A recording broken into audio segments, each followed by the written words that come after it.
Hello guys, today we are discuss about ECT, electroconvulsive therapy. ECT discovered by Yogi Karlati and Usain Bini in 1938. जो ECT है electroconvulsive therapy है वो यूगे कार्लेटी and ल्यूसिनो बिनी ने 1938 में discover की थी. Definition of ECT: It is a painless physical therapy in which electrodes are placed unilateral flow current through electrodes for fraction of second to proceed seizure convulsion grand mal seizures. Give for 0.5 to 0.8 second maximum per second.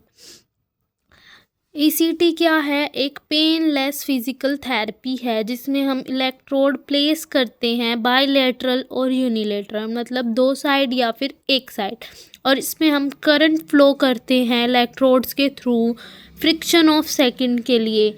इसमें हम produce करते हैं seizures produce करते हैं जिसे हम conversion या grand माल seizures भी बोलते हैं.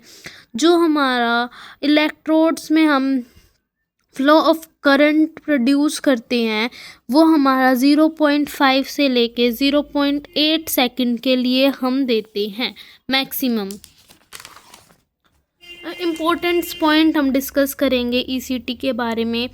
करंट यूज़ करेंगे हम इसमें 70 से 130 वोल्ट्स, और मैक्सिमम हम यूज़ कर सकते हैं 70 से 150 वोल्ट्स हम इसमें यूज़ कर सकते हैं. इसमें मिली एम्पलीफायर जो होता है 200 से 1600 होता है. टाइम जो होता है 0.5 से 1 सेकेंड का होता है. एग्जैक्ट जो होता है 0.8 सेकेंड होता है. फ्रिक्शन ऑफ सेकेंड हम इसमें यूज़ करते हैं.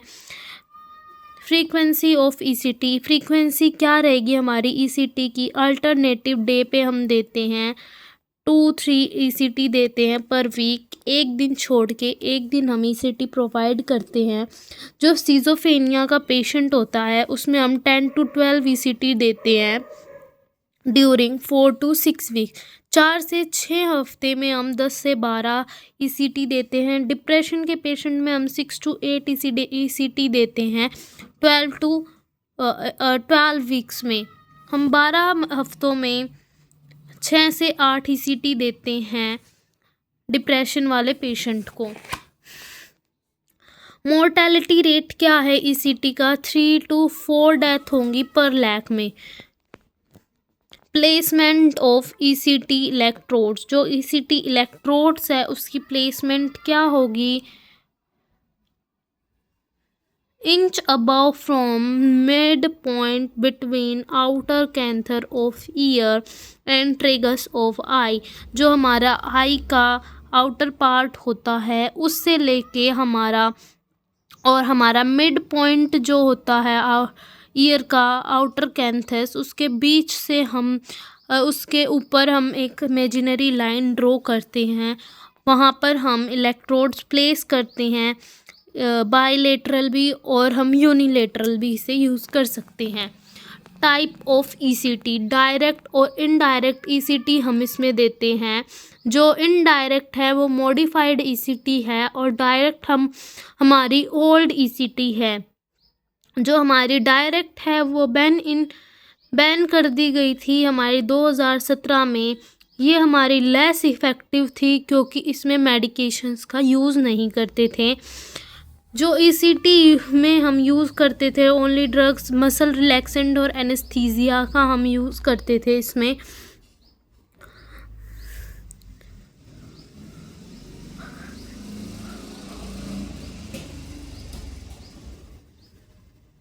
और इसमें हम यूज़ करते थे एट्रोपाइन सल्फेट. एट्रोपाइन सल्फेट हमारे सलाइवा सिक्रीशंस को प्रिवेंट करता है और हमारा एस्पिरेशन से प्रिवेंट करता है. और इनडायरेक्ट ECT जिसे हम मॉडिफाई ECT बोलते हैं उसमें ये हमारी मोस्ट कॉमन टाइप ईसीटी होती है। इसमें हम यूज़ करते हैं muscle relaxant, anaesthesia, atropine sulphate. और मसल रिलैक्सेंट हम इसलिए देते थे, मसल रिलैक्सेंट में हम सस्सिनाइन कोलिन देते हैं टू प्रिवेंट रिस्क ऑफ, और इसमें हम डोज देते थे 0.5 से 1 mg पर इक्वे। एनेस्थीसिया हम देते हैं रिस्क ऑफ एंजाइटी को डिक्रीज करने के लिए। एग्जाम्पल थियोपेंटम सोडियम, इसकी डोज हम देते थे 2.5 mg, और इसमें सीक्वेंस रहता था ASTS-SCO2। सीक्वेंस में हम पहले सस्सिनाइन को लिख देंगे,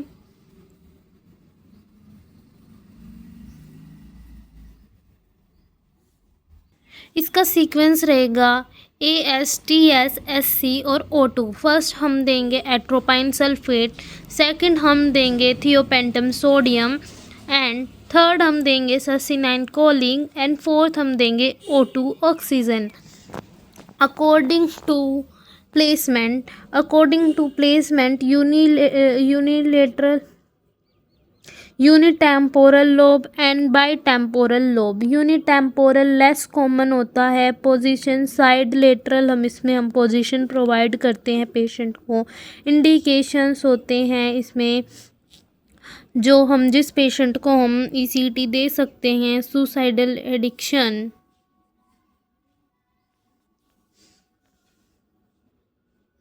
major psychotic depression, schizophrenia type, catatonic schizophrenia में हम देते हैं। बाईलेटरल जो होता है हमारा मोस्ट कॉमन प्लेसमेंट होती है। पोजीशन हम इसमें सुपाइन देते हैं क्योंकि हम इसमें बोथ साइड हम इलेक्ट्रोड्स को प्लेस करेंगे। कॉन्ट्राइंडिकेशन ऑफ ईसीटी 2 टाइप से होती है, absolute first and absolute contraindication and relative contraindication. Absolute contraindication में फर्स्ट हम देखते हैं इंक्रीज होगा हमारा आईसीपी, तब हम नहीं देंगे।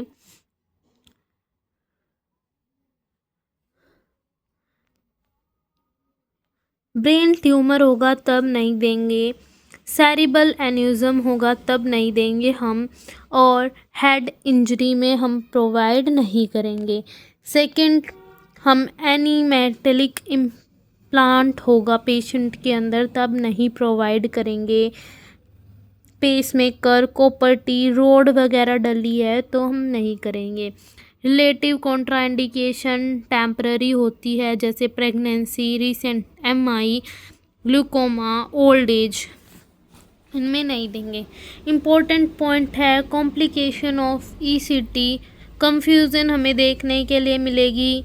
रेट्रोग्रेड अमनीशिया हमें देखने के लिए मिलेगा। फ्रिक्शन ऑफ जो हमें देखने के लिए मिलेगी। टंग बाइट और रेस्पिरेटरी डिस्ट्रेस। इम्पोर्टेंट पॉइंट में हमारे आ जाएंगे duration of seizures in ECT 30 to 90 seconds हमें इसमें देखने के लिए मिलेगी। रिफ्रैक्टिव ईसीटी होगी तो if seizures less than 30 second है नॉट इफ़ेक्टिव।